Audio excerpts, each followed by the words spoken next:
It's great that we have a running application, but we know that any application needs good tests to ensure it won't break with new development. In our synchronous applications, we had used unit test, but for asynchronous applications, I found that pytest is a better fit. Pytest also has an async IO plugin that will allow us to test our async code.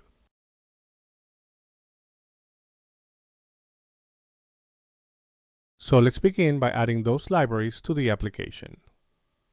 We declare them with uv-add and also configure pytest in our pyproject file. Then add the following pytest configuration to your pyproject file so pytest runs async tests automatically and knows where the tests live. Since we added new packages, rebuild the web container so they're installed. Okay, with that out of the way, let's see how pytest works.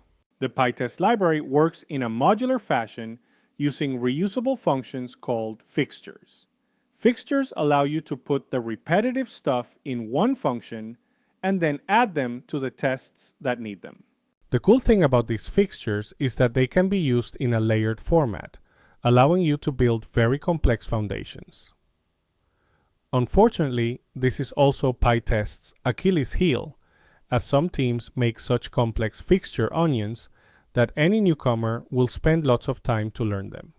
My recommendation is to always make tests as readable as possible, so avoid doing more than 3 layers of fixtures and keep them as single purpose as possible with very descriptive names.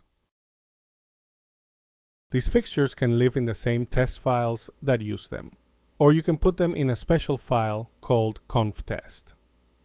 Any conftest fixtures on a parent directory are available to the tests in the child directories. You'll get the hang of it as you start building your tests. The other difference with unit test is that pytest doesn't require classes, although they can still be used. To follow the standard Python directory structure, we'll create a tests folder on the root level, where the conftest and all the tests will live. Then create an initpy file inside the tests folder to make sure it's recognized as a Python module. Create the conftest.py file inside the tests folder, and let's start working on it. First, we'll add the necessary imports and load our environment variables. Make sure to place the load.env command before the create app import, so that the environment variables are set when the application configuration is read. We will now create the database instantiation fixture for all our tests, so let's write that. By default, all pytest fixtures are function level, which means pytest creates the database from scratch at the start of each test function and destroys it at the end. Each test runs in complete isolation. First, we read the database credentials from the environment and build our connection string, along with the name of our test database, our app's database name with a test suffix added. Next, we open a connection to our main database using an autocommit engine. We need autocommit here because you can't create or drop a database from inside a transaction. With that connection open, we drop the test database if a previous run left one behind, then create a fresh empty one. Finally, we connect to that new test database and create all our tables from the models, using runsync to call SQL Alchemy's synchronous schema creation method from our async connection. But the fixture isn't quite done. When a test finishes, we need to clean up after ourselves. So at the end, we destroy the test database we created. Now for the new part you'll see all the time with pytest, the yield statement, which sits right between our setup and this cleanup. Unlike a return, yield hands control, along with a dictionary of settings, over to the test and pauses. When the test finishes, execution picks up right after the yield and runs the cleanup below. The settings we hand over override the database name with our test database, so the app being tested points at that isolated copy instead of the real one. Next, let's create the Quart application fixture itself. This is also a function scoped fixture, and we inject the createDB fixture into it as a dependency. That's right, you can inject fixtures into other fixtures, But again, remember to limit the number of fixture layers to keep your tests manageable. By including createDB as a parent fixture, we won't need to call it directly in our tests. Including createTestAppGuarantees, createDB runs first.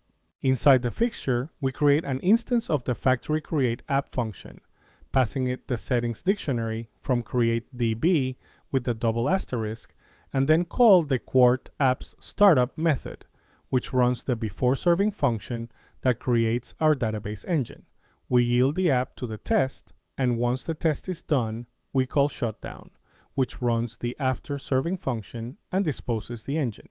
The double asterisk in front of createDB passes the dictionary it returned as keyword arguments, which line up with our settings variables. Remember how createApp takes overrides as a parameter?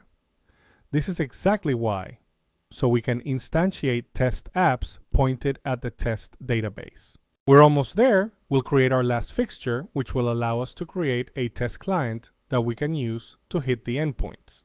We inject the create test app fixture from above.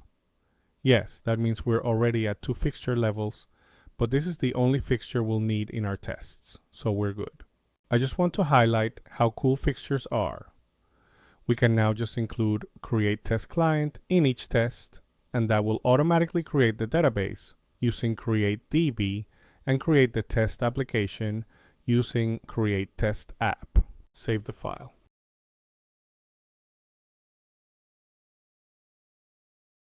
Now let's create our actual test.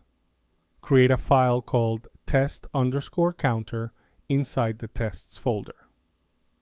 Any file that starts with the word test underscore will be automatically discovered by pytest. For our first test, we want to see that the counter is started when we first hit the page.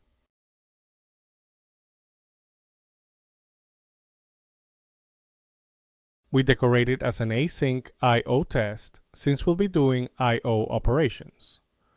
We'll also need the create test client fixture, which sets up the test client and its dependencies.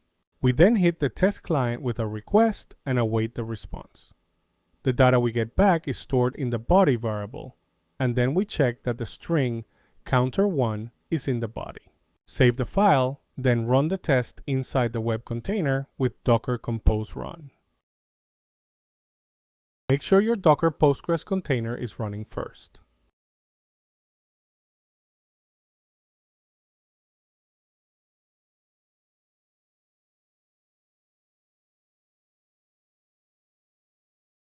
It fails?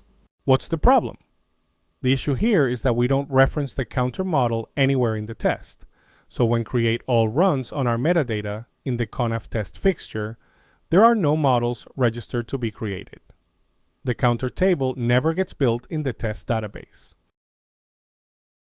So on line 3 of the test_counter file, add the import for our model. Importing the model is enough. It registers the counter table with our metadata object. So create all now knows to build it. Save the file and run the test again.